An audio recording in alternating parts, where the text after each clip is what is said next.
మాజీ ముఖ్యమంత్రి వైఎస్ జగన్ పిలుపు మేరకు ప్రస్తుతం ఆంధ్రప్రదేశ్ కూటమి ప్రభుత్వం అవలంబిస్తున్న రైతు వ్యతిరేక విధానాలకు నిరసనగా రైతుల తరపున పోరాటానికి వైఎస్ఆర్సీపీ ముందుకు వచ్చింది. ఇందులో భాగంగా మాజీ మంత్రి డాక్టర్ సీదిరి అప్పలరాజు ఆధ్వర్యంలో అన్నదాత పోరు అనే కార్యక్రమం నిర్వహించనున్నారు. ఈ కార్యక్రమం రేపు పలాస కాశీబుగ్గలో జరగనుంది. ఎరువుల బ్లాక్ మార్కెట్ కు వ్యతిరేకంగా మరియు రైతులు ఎదుర్కొంటున్న ఇబ్బందులకు మద్దతుగా ఈ పోరును వైఎస్ఆర్సీపీ శ్రేణులు, రైతులు మరియు వివిధ వర్గాల ప్రజలతో కలిసి నిర్వహించనున్నారు.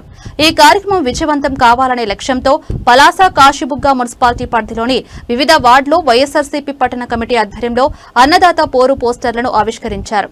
అలాగే కాశీబుగ్గలోని వైఎస్ఆర్ కూడలి వద్ద కూడా పోస్టర్ ఆవిష్కరణ కార్యక్రమం జరిగింది.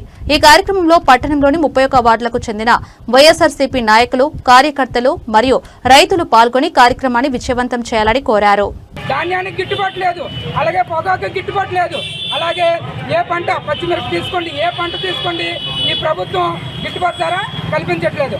అలాగే పోనీ రైతులు ఏదో చేసి పంట పండిస్తామంటే ఎరువులు కూడా అందించట్లేదు. ఎంత దుర్మార్గం అంటే జగన్మోహన్ రెడ్డి గవర్నమెంట్ ఉండేటప్పుడు ఆర్బీకేలు పెట్టి రైతులకి ఇంటి వద్దకే ఎరువులు అందించారు. ఆ రోజు ఈ రోజు పరిస్థితి ఎలా ఉందో చూడండి. రైతులు ఈ రోజు ఇక్కడ మన పలాస ప్రైవేటు ఎరువుల దుకాణం దగ్గరికి వెళ్తే రైతులు ఉదయం 6 గంటల నుండి పడిగాపులు కాస్తున్నా ఒక ఎరువు బస్తా అందించలేకపోతుంది ప్రభుత్వం. మరి అలాంటి ప్రభుత్వం రైతుకి ఎరువు ఇవ్వలేని ప్రభుత్వం ఉంటే ఎంత పోతే ఎంత అనేది మా వైఎస్ఆర్ గవర్నమెంట్, ఈ వైఎస్ఆర్ కాంగ్రెస్ పార్టీ ఈరోజు ప్రశ్నిస్తుంది. దానికి సంబంధించి రేపు అన్నదాత పోరు అనే కార్యక్రమం నిర్వహిస్తుంది. వైఎస్ఆర్ కాంగ్రెస్ పార్టీ రాష్ట్ర వ్యాప్తంగా ప్రతి ఆర్టీఓ ఆఫీసు వద్ద వినతి పత్రం ఇచ్చే కార్యక్రమం ఉంది.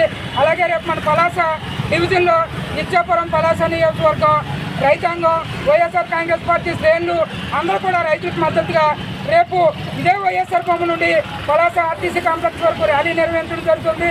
తదుపరి ఆర్టీఓ గారికి వినతి పత్రం ఇవ్వడం జరుగుతుంది. దీని అంతని కూడా రైతులు అర్థం చేసుకున్నారు. ఈరోజు ఈ ప్రభుత్వాన్ని గెలిపించి ఏ విధంగా నష్టపోయామనేది రైతులు ఈరోజు తెలుసుకున్నారు.